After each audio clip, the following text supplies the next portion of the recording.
안녕하십니까. C채널 뉴스입니다.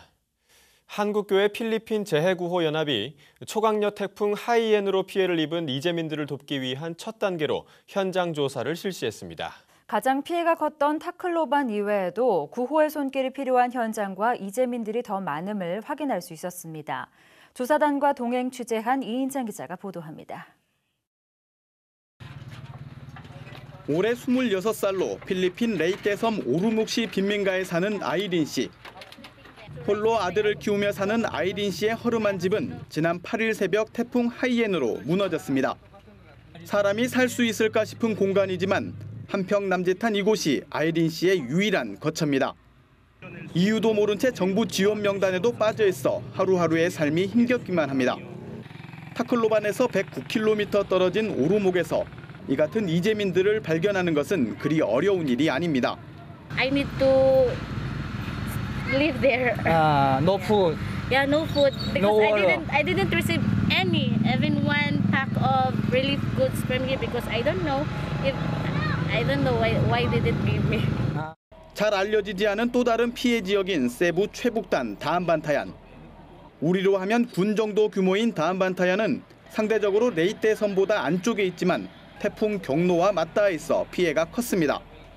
바로 인근 산악 지역의 망고나무와 야자나무도 모조리 꺾여 당장 먹을거리부터가 걱정입니다. 특히 이 지역은 90% 이상의 가옥이 무너진 상황. 도로가에는 잘 곳을 잃은 채 나와 있는 사람들을 쉽게 볼 수 있습니다.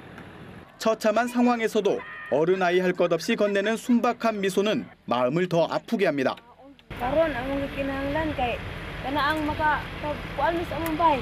Maka-atog, maka-lami kay gaan. Pero karon nay kanon napon kaon. It's more or less 100% of the households here were damaged.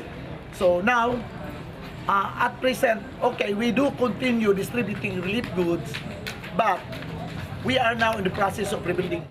하지만 이 같은 피해 상황에도 타클로반 이외 지역에 대한 시의적절한 구호는 전혀 이루어지지 않고 있습니다. 한국교회 필리핀 재구호연합이 파견한 긴급 구호조사단에 의해서도 이 같은 상황은 쉽게 확인할 수 있었습니다. 앞서 NCCP, UCCP 등 필리핀 교회연합기관들은 피해 지역 교회들로부터 구호가 전혀 미치지 않고 있다는 소식을 듣고 있다고 조사단에 전하기도 했습니다. 반면 피해가 가장 컸던 타클로반은 구호 인력과 지원 물품이 전 세계에서 몰려들고 있는 실정입니다. 구호 물품이 타클로반으로만 집중되면서 실제 이곳처럼 피해가 큰 다른 지역 이재민들의 불만이 더 높아지고 있습니다. 향후 한국교회 구호 활동에는 이를 고려한 지역 안배가 필요하다는 지적이 나오고 있습니다. 한국교회 필리핀 재구호연합은 이번 현장 조사 결과를 바탕으로 빠른 시일 내에 구호 사업을 확정해 추진한다는 계획입니다. 이에 필요한 기금 모금은 이미 참여단체와 교단별로 진행되고 있습니다. 한편 조사단을 파견한 재구호연합에는 한국기독교교회협의회와 한국교회연합 등을 비롯한 42개 회원교단, 한국교회 희망봉사단과 월드디아코니아 등 봉사단체들이 참여하고 있습니다. 제공자 중심의 한국교회가 아니라 그것을 필요로 하는 우리 필리핀 교회와 필리핀 국민에게 맞는 바로 그런 일들을 우리가 해야 될 것으로 생각이 됩니다. 폐허로 변한 필리핀 태풍 피해 현장에는 한국교회의 손길을 간절히 기다리는 이웃들이 있었습니다. 이들이 2차 피해를 입지 않도록 한국교회의 관심과 노력이 절실히 요구되고 있습니다. C채널 뉴스 이인창입니다.